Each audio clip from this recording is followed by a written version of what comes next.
Now that Scream 6 has finally arrived, the latest addition to the Scream franchise has left viewers with plenty of unanswered questions. Of course, the Scream movies have always left some crucial questions unanswered. Some of these, like the question of where Billy Loomis's parents were during Scream, have played a major role in the franchise's next sequel. Others are left unresolved and may not be mentioned for entire movies at a time, as evidenced when Scream 6 alluded to the possibility that Stu Macher might have secretly survived the events of Scream. Scream 6 is no different, with the ending of this meta-slasher sequel leaving viewers with a slew of new questions. Some of these may shape the plot of Scream 7, while others will likely be left unanswered.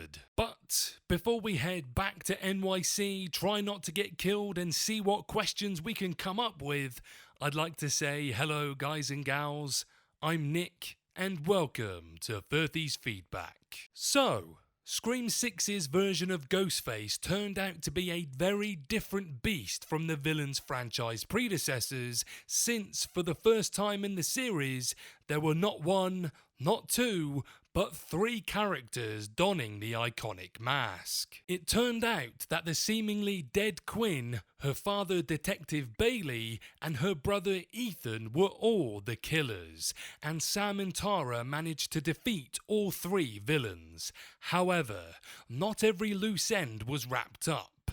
With that being said, here are my unanswered questions. Who is Richie, Ethan, and Quinn Bailey's mother? At the end of Scream 6, it is revealed that Quinn, Bailey, and Chad's roommate Ethan are a family and working together to avenge a lost relative. In a clever twist tying Scream 2022 to its sequel, Scream 6 revealed that the trio is Richie Kirsch's family.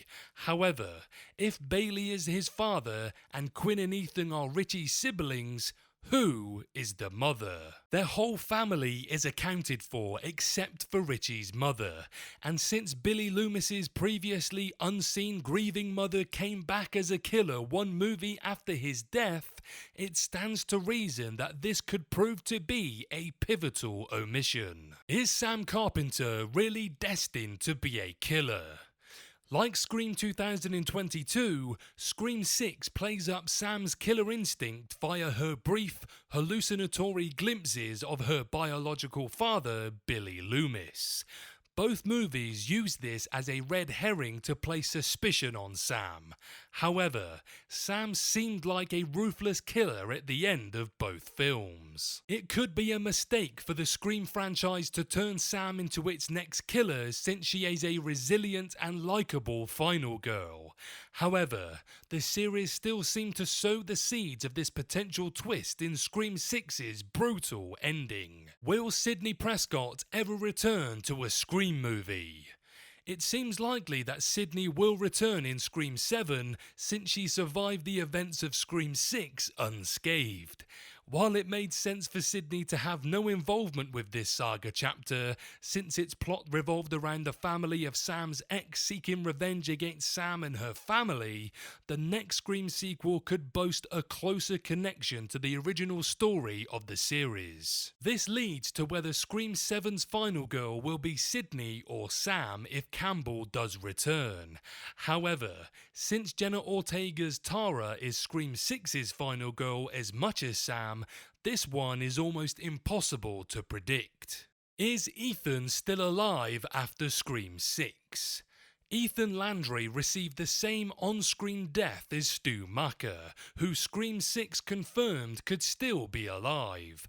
On a meta level, he is also played by Avatar 2 hero Jack Champion, a star who is likely to only grow more high-profile by the time of Scream 7's release. Since he shares a death with Stu, it would make sense for Ethan to return if Matthew Lillard's villain does make a comeback. However, without the rest of the Kirsch clan, Ethan may not have a meaningful role to play in Scream 7. Plus, I do have another video kind of debunking the Stu theory, but never say never. How did Chad survive his Scream 6 injuries? Two Ghostface killers brutally stab Chad simultaneously in Scream 6's end, and his death is arguably the most poignant moment in the sequel. Since Scream 6 couldn't repeat Scream 2022's best shock, the sequel needed a painful death. This is why it was so surprising when Scream 6's ending revealed that Chad somehow survived multiple stab wounds straight through the torso, an almost impossible achievement. The best explanation for this would of course be the revelation that he wore a bulletproof vest like Scream 4's Deputy Hicks. Will Scream 6's Core 4 stay in New York City?